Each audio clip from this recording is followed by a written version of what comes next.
Hi, Kiwi. All right, we are back at Pokemon Pearl Shining Pearl. Okay, I'm hunting for a Drifloon because apparently those might be spawning here again now. I don't think I'm going to find one, and I don't terribly have the patience to find one, but one thing I did do was I set up some honey back in the forest with all the flowers in a tree. So hopefully we can catch a new Pokemon in that area, since it would be our first catch in that area. And that will offer us at least one more Pokemon to fodder out if we have an evolution that consumes their ever-living soul and life force. As we only have a Geodude that I would like to hold on to if I could. I have no idea what's gonna pop out of that tree over there, and we'll take whatever we get, I suppose, as long as it's not a new species, as long as it's not a old species as far as what we are concerned with. But even then, I might just catch it and accept it as a fodder bond, because I don't really want to backtrack and keep playing with honey on that specific tree.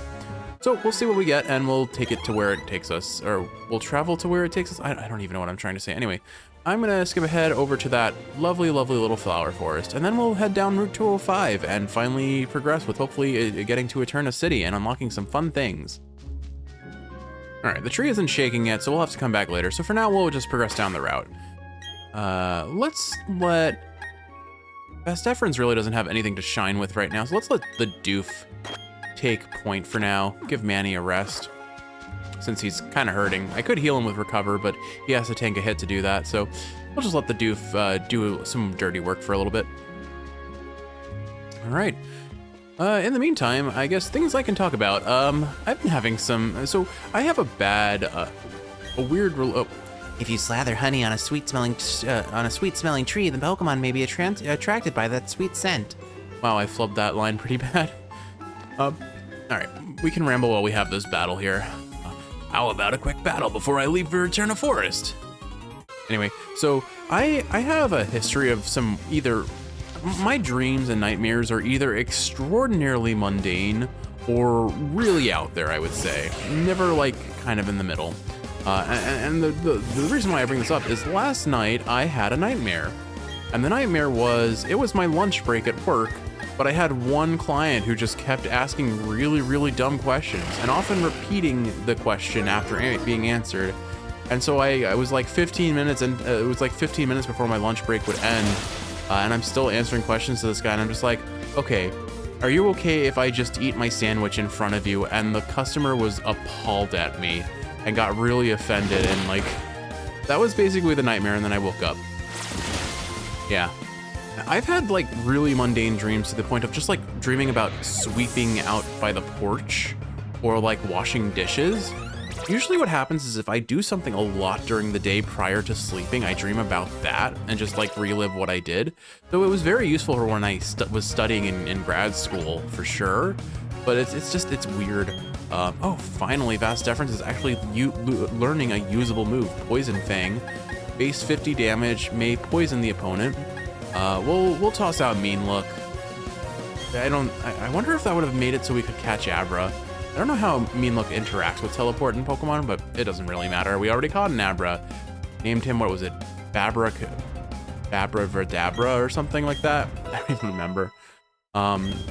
Kiwi and I have been watching Gravity Falls, which has been a fun experience. That really dampened my spirits. Why did I give a little kid that deep a voice?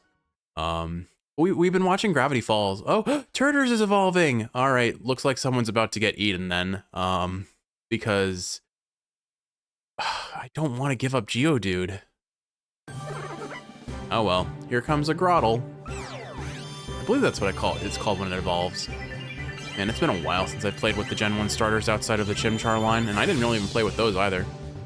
No, it was Turtwig, Grottle, yep, and then, oh gosh, what is, Torterra, and then it was Piplup, Prinplup, I think, and then Empoleon, and Chimchar, Monferno, and Infernape. Look at that, I remember them. Grottle. Its shell is hard in soil. Some Pokemon come to peck the berries growing on the trees on its back. I wonder if those berries taste good. That would be weird if I had like a pet that grew things that I would want to eat off of it. I guess that's like having a pet cow, right? You milk it and then you get food, sort of. Anyway, who are we sacrificing for this evolution? Ah, man. I think it's gonna be Vastefrons, honestly. Like, Vastefrons finally got a chance to shine, and we're immediately disposing of him because he just doesn't have anything. Which is a shame because I've been, like, every now and again I pop my head into the analytics of the channel, and it's weird. I don't know why, but Zubat's Designer Balls, that episode has a lot more views than every other episode in this channel in this series, aside from the first one, because I had voice acting in the title. So I don't know what to make of this. I doubt he's a fan favorite. I haven't been told if he is, but it really is. It comes down. I think I said this at the end of the last episode. It's going to be between Vastefrons and the Doof for who gets sacrificed here. I think I'll keep Pine Tree for at least a little bit longer. Floatzel isn't even usable, so I think, unfortunately, I think this is the end of our very stupidly named Zubat. Sorry, dude, you never got your chance to shine, but also your stats are kind of bum, and you had too slow a start, I guess. I will miss your stickers, but all right. We can't bring in Plantain Arms just yet because I would have to use up a Poké Center charge, and I'd rather not since we're still relatively well off on HP, all things considered. So we'll just have to catch a new Mon in Route 205 and that'll join the team temporarily. It will be in a bad spot because it'll be underleveled and desperately hurting for HP after we catch it. So I'll have to use a potion on it most likely. But let's see who the new member of our team will be. I guess I should catch him first and then bring him into the next fight. Let's see, we are presented with a Floatzel. Or sorry, I really want to call it Floatzel for some reason. All right, so Buizel will be joining the team, which really isn't that ideal when I already have the Doof. I'll use Water Gun because that probably won't knock this out. Emphasis on probably, but looks like we're safe. We'll hit it with a second Water Gun, we'll catch it, and I guess... I guess I have to come up with a second name for this Buizel, because we already have one, and I don't even remember what I named it last episode. And mind you, I recorded that episode maybe like 20-30 minutes ago, so I have bad short-term memory. I guess it's also like he's not like a true part of the team. So half the fun of these games when I do my Nuzlocke is returning to the game sometime in the nebulous future after enough time has passed that I don't remember what happened, and just seeing the names that I came up with, because my goodness, my naming sense is kind of out there. Case in point, allow me to introduce our new member of the team. All right, we have got Kerfuflefump. All right. Let's toss Kerfuflefump to the front of our party so that he can start gaining experience and not be eaten by everyone else in the party. He needs, let's see, he needs to be level... Okay, we can still use Manny because they're within 5 levels, but I can't use anyone else, or Kerfuflefump gets sacrificed to their hunger. Again, the rule is if they are greater than 5 levels apart, that lower level Pokemon is consumed if the higher level Pokemon is used. So we'll bump him up with a potion, and hopefully this guy uses rock-type Pokemon and we can Kerfuflefump them a whole bunch. There's no mountain here, but I'm dressed to hike. Here goes. Yeah, these voices are not ideal for my throat, but my goal for today is to at least record 2, if not 3 episodes, because next week I'm not gonna have any time to record at all. Although actually in hindsight, I guess I do have Tuesday sort of off, so maybe I could sneak in an episode in that morning, but I don't want to commit myself to that idea when I could try and get ahead of the curve, you know? Anyway, turns out Kerfuflefump doesn't have any water-type moves, despite being a level 9 Buizel. So I guess we're just gonna be tackling this Geodude into submission and probably bashing in Kerfuflefump's... Oh no, Kiwi. Oh no. Oh, this is gonna be painful. Wait, I remembered. I can still use Manny. Okay, this is... Thank goodness we can use Manny. Let me just check summary. All right, it doesn't look like... Oh, we are close to leveling. I guess the question is, does it count if the Pokemon that is not above 5 levels levels up in battle? I think for the sake of my sanity, I'm not going to count it. But I don't know. I'll have to think a little bit harder about that rule later on. But we're just gonna let Manny the Slayer, Manny the Dude Basher is out in it. That was a misclick. Oh no. Oh no, Manny's gonna level up. I'm gonna have to switch back into Floatzel, or into Kerfufflefump. And this guy has 4 Pokemon. Literally every trainer we've fought up until this point has like 1 or 2 Pokemon. Why does he have more Pokemon than a gym leader? Like, he has 2 more Pokemon than the gym leader we fought. And our rival. Like, what the heck? Alright, unfortunately, well, we were... Oh, Manny. Oh, for a second, I thought it was Kerfufflefump who was trying to learn Water Pulse. Alright, well, I guess... Water Pulse is really good. 60 damage, 60 base damage, 100% accuracy, and the chance to cause confusion over Water Gun, which is the same, with 5 more uses, but no chance to confuse and lower base damage. We're gonna swap out Water Gun for Water Pulse very gladly. Unfortunately, Kerfufflefump is still a whole level away from being, probably learning any water-type moves. Oh, thank goodness he has Machop. Okay. Thank goodness he switched into fighting type. Okay. We cannot fight with... Maybe here's how I'll make the rule. If the higher level Pokemon uses any attacking move, or any move whatsoever in their like list of 4, then they consume the Pokemon. So if they level up, it doesn't eat the lower level Pokemon. I hope I just switched out to Kerfufflefump. I wasn't actually paying attention. Okay, cool. So Kerfufflefump will take some damage heal. Gotta say, Kerfufflefump is really fun to say. Oh no. So basically Kerfufflefump is fumped. Kerfufflefump is fumped.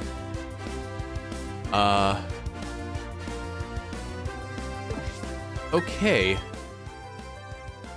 Well, this is unideal. I think Kerfufflefump is just dead. Oh,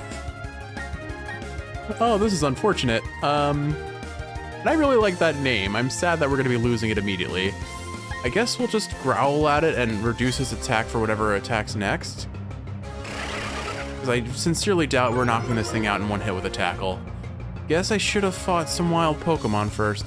Oh, it's giving us a pity.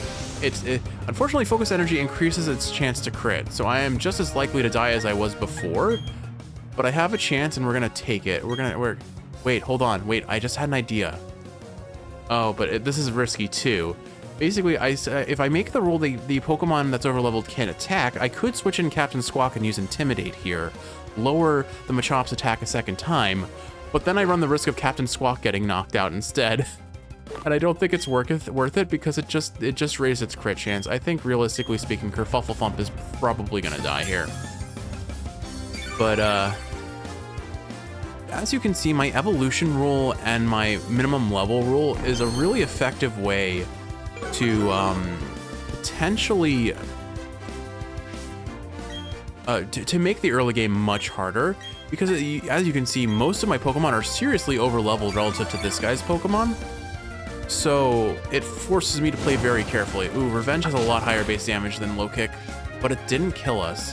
Okay, I think I can gimmick this. We're gonna switch out to Captain Squawk and lower this guy's attack with Intimidate. I was able to potion Captain Squawk in the previous episode, so I'm sweating a little bit, but we have a fighting chance. And there's a real possibility that if we defeat the Machop and, oh good, that's just doing no damage at all. Okay, so we're gonna potion Kerfufflefump. So now that he can take another hit. And then Manny, or Captain Squawk will tank this hit. Oh, that's a crit. Yeah, okay. This is super sketchy. This is extra double mega sketchy. All right, switch out to Kerfufflefump and hope he doesn't crit. I don't think Focus Energy ever wears off after it's used. In Gen 1, it was so broken it didn't even do anything. But now I don't know how much it increases your crit chance. I think it gives you a 1 in 8 chance instead of a 1 in 16. Having our defense lowered again is pretty sketchy, but it allows us to tank a hit. We'll use one more potion on Captain Squawk so that we can switch in a third time, use Intimidate. Now the real issue comes from a matter of... Okay, didn't crit, good. Here's the concern. Switching out to Captain Squawk here, great. Let's assume that Kerfufflefump lives and is able to kill this Machop. This guy's gonna switch in another Machop or another rock type. And in either case, Kerfufflefump is probably not going to be able to kill it. But we have lowered this kid's defense or attack by what, a good 150%, which means we're likely going to survive another hit if we switch out to Kerfuflefump. But I will use that last potion on him just to play it safe in case we get crit. And then we start trying to DPS and see what happens. Low kick shouldn't do too much. Low kick is actually the preferred option over revenge. Revenge has, I think, a base 60 damage, and if I hit him, if I deal damage before Machop attacks and then uses revenge, revenge's base damage is doubled, which is really scary, especially if it crits. Which is why I'm trying to reduce its stats as much as possible before I even risk trying to attack it. Because look at that, we take 7 damage from a base damage revenge, which means it does 14 if it crits, and 28 if it crits and I hit it before it hits us back. So I don't know. I think I'm just gonna have to accept that I think Kerfuflefump dies here, unless it pities us and continues to spam Leer, or oh no, it does no damage. Yeah, okay, you know what? Kiwi, this entire episode is about Kerfuflefump. But I don't think he's long for this world, Kiwi. We need the AI to take like serious pity on us, but I'm not gonna even waste more resources. Kerfuflefump is just, he's SOL, man. It's giving me such a false sense of hope because it's holding on that revenge. I have 5 super potions, let's use them. Worst case scenario, I waste a whole bunch of resources with no significant outcome. Best case scenario, we survive long enough to kill the Machop and survive to tell the tale. Now, here's the thing. Kerfufflefump's been leered twice. Its defense is now half of what it used to be, but switching out clears that debuff. So I'm gonna switch into Captain Squawk again, have it intimidate this guy again. Now his damage, his attack has been reduced by 2 times. So he's doing what, like a quarter of what his normal damage would be? We're burning through its revenge PP, but there's no way we're gonna exhaust that before it gives a solid hit to Kerfuflefump. The most important thing to recognize here is if critical hits ignore defense changes, but not the individual attacker's base stats. Interesting. So low kick's damage is not affected by the attack stat. I thought it was its damage scaled based on how much of a weight of a Pokemon there was, and then also the attack stat. But it looks like it's a fixed amount of damage because we still took 7 there. Maybe I'm mistaken. Either way, we're gonna go ahead and tackle here. The second we're hit with a single revenge, though, I think it's over. This guy is playing games with our heart and mind. This is so spooky. I will genuinely be surprised. But like, it keeps spamming Leer, so maybe the optimal strategy is once again to switch out to Captain Squawk. Clear the halving of my defense that has been placed upon me and intimidate it one more time. What is this battle? Like, all it needs to do is hit us with 1 boosted revenge attack, and we're probably gonna lose Kerfuflefump. But we've lowered its attack now 250%, I think. Oh, it was a crit. Okay, well, Captain Squawk is not worth sacrificing for Kerfuflefump, so that is the last time he's switching in. I'll probably have to super potion him, but this is not how I expected this battle to go, Kiwi. But I'm definitely sweating a little bit. All it needs is a solid crit. Because low kick is, as it turns out, not affected by, well, it crit. Low kick is not affected by stat dropping effects, unfortunately. Well, I guess I don't have to hold back anymore. Sure, let's have Pine Tree come out. He hasn't had the limelight in a while. Ah, man, Kiwi. What a waste of time and resources and emotions. Wait, what? I didn't realize Pine Tree had Intimidate as well. I would have switched to him because he would have resisted all of this damage. Kiwi. I forgot that when Starly evolves, I knew Staraptor got Intimidate. I didn't realize that Staravia gets it too. Oh well, Kerfuflefump is dead. How unfortunate. Spark. Ooh, Spark is pretty decent. It'll be better than Thundershock, I think, because we scale better with attack than special attack. So Spark has a base 65, has a chance of paralysis that feels like 100%, but it's only like 30%, I think. Anyway, Thundershock. Do I give up Tackle? I think keeping Tackle is still worth it, so we'll give up Thundershock for the higher base damage on Spark. And I believe Charge doubles the damage of any following electrical attack move, so it will be quite effective here. For some reason I remember that Charge specifically affects Spark extra well, but I might be mistaken. I'm not sure. We do not want Staravia to deal with that, so let's go send out the Geodude Buster again. Revealing Manny the Deathbringer or Manny the Dude Buster. I think the Dude Buster is just funnier, so let's just say Manny's name forever is now the Dude Buster. Why? You didn't even use Focus Energy. What is with this man and his crits? This Geodude better not have Sturdy, because I'm going to be very regretful if it does. Okay, good. Because if it's going to start spamming Rollout, and it's guaranteed to survive one hit, it's not going to kill us unless it crits, but it's going to be spooky. You had a Bidoof. Why couldn't you have sent that out instead of your Machop? Manny, Kerfuflefump might have had a chance. Jeez. Well, Kerfuflefump was way too much of a glass cannon. I wish he hadn't died, because I could have at least used him for Death Fodder for an evolution or something. Oh well. I'm gonna recover here because I think I'm pretty safe for a recover. He'll probably use another. This Bidoof will probably use Rollout, but how could everything go so poorly so quickly? Like we tried to game the system, it didn't work. It just didn't work. Oh well. A sad episode and a moment of silence for Kerfufflefump, I suppose. But seriously, who the heck is this guy? He is more stacked than any other trainer we have fought, and he's just a random hiker out on a route. Oh well. Nothing we could do about it. Well, there was something. I could have grinded for experience. I think, unfortunately, we may just be a party of 5 for a little while, because I'm not going to waste another Poke Center trip just to bring Geodude into the party. And we're going to be getting hit with evolution soon, so unfortunately I'm going to say it now. I think the Doof is probably going to be the next one to fall as evolution fodder.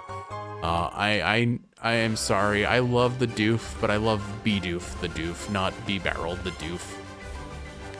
There are a lot of trainers on this route. Captain Squawk is going to be out for a little bit. Let's put Pine Tree up front and have him carry us for a little bit. All right, ma'am. I love Pokemon that smell sweet. Like this one, get a whiff of this. Yes, let me just smell your Pokemon. It better not have like Effect Spore or something as its passive, because that would just be really, really rude. Okay, it's Badoo. Now, if I recall, Badoo may have Poison Point. So having Pine Tree use Wing Attack here is a little sketchy. I don't think Poison Point is a guaranteed poison proc, but it's like a 30 or 50% chance. But I'm not switching out. I'm gonna risk it. We have poison heals, but I do think I need to take a trip to the Pokemart and get some healing items, because I have exhausted all of my potions. And we're not running low on Pokeballs, but it would be nice to have some Great Balls going along with this all. All right, Endeavor, I believe, does more damage if you have a status ailment, because all status ailments in this are really difficult to deal with. Oh, never mind. I'm thinking of Facade. Endeavor is it brings your opponent's HP equal to your own. And that's great if you have 1 HP, unless you die in the next turn, you know? It's not gonna work well for us here, so we're not gonna learn Endeavor. But there is a really funny strategy in competitive Pokemon. Did you understand what I meant? Didn't my Pokemon smell nice? Called Fear. Focus Sash, Endeavor, Quick Attack, Rattata. Is there any purpose to this? Ah, there is. An antidote. Excellent. All right, I'm gonna take the lower path for now because there are some trainers down there and I see an item I can pick up. Add some berries, okay. 2 orange berries. Yes, I would love to take those orange berries, please. And that one, is that a Pecha Berry maybe on the side? Yeah, Pecha Berries. Haha. Doesn't quite look like the Pecha Berry I have in memory, but those are the ones that cure poison, I believe. So we have some very good poison cures now. Weird. Okay, she was looking right at us, but she didn't trigger a battle. We had to talk to her for this. Okay. What kind of Pokemon live around here? I wonder. Anyway, so Focus Sash, Endeavor, Quick Attack, Rattata. Basically, the way it worked is Rattata, it would be a level 1 Rattata, and every other Pokemon in competitive was usually either level 50 or level 100. Basically, what you would do is you would send out the Rattata, you would let your opponent hit it. It would survive with 1 HP because of how Focus Sash works. Focus Sash works just like Sturdy, where if you are hit by a move that would reduce your HP to 0 from full HP, you survive with 1 HP. And the Rattata would survive with 1 HP, then it would use Endeavor to bring its opponent's HP down to 1, and then you would use Quick Attack, which would have priority, and it would knock out the opponent before it died, or it got knocked out by whatever the next move from the opponent was. So it was this really silly, kind of funny and gimmicky sort of strategy. Oh, why did I just switch out a water type into a electric type? I was not paying attention. Please don't use Thunder Shock. Okay, thank goodness. We're switching Manny out, but we just played with fire, or we played with electricity. I just stuck a, let's just say I took my wet hands and my wet fork and stuck that fork into an electrical outlet. But thankfully, the electrical outlet decided to stare at me instead of electrocute me. This analogy kind of loses its metaphor when we use Pokemon moves, I suppose. Anyway, yeah, so it was an effective strategy in some settings where your opponent did not have a priority move, where your opponent didn't have any like damage over time effects, or any move that like did recoil to your opponent. So like Rocky Helmet, which when Rough Skin, Tough Scales, I think they are some of them. They're moves that if you hit an opponent with a physical move, you take damage in return, and Rocky Helmet is a ability that does that. But anyway, the Rattata was super gimmicky, but it was really funny to just pull it out against friends randomly that weren't expecting it or had never seen the strategy before, and take out one of their strongest Pokemon, because, you know, casual Pokemon players, they usually don't think about the competitive movesets, what Pokemon are the strongest. They think, oh, legendaries are OP, let's use legendaries, because I mean, they are OP. Their base stats are ridiculously high, their move pool is phenomenal in most cases, and often they have some pretty game-breaking abilities. So to have a friend see, oh, you're threatening my Dialga with a level 1 Rattata, like what's that even gonna do? Nothing, right? And then the Rattata wins, it kills the god of time basically, and you just kind of laugh at your friends being completely caught off guard. It's a fun time. I would like to point out the fact that we are almost at the end of this episode, and I have maybe made it halfway through a new route.